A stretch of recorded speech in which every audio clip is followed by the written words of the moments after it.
கோவை துடியலூர் கணுவாய் சாலையில் உள்ள அப்பநாயக்கன் பாளையம் பகுதியில் இன்று பகல் நேரத்தில் அதிர்ச்சியூட்டும் சம்பவம் ஒன்று நடைபெற்றது.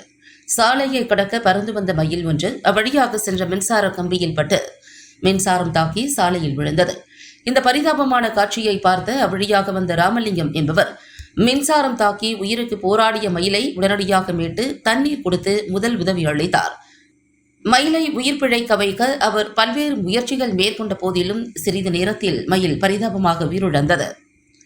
இதையடுத்து கோவை வனத்துறையினருக்கு உடனடியாக தகவல் தெரிவிக்கப்பட்டது. சம்பவ இடத்திற்கு விரைந்து வந்த வனத்துறை அதிகாரிகளிடம் ராமலிங்கம் இறந்த மயிலை ஒப்படைத்தார்.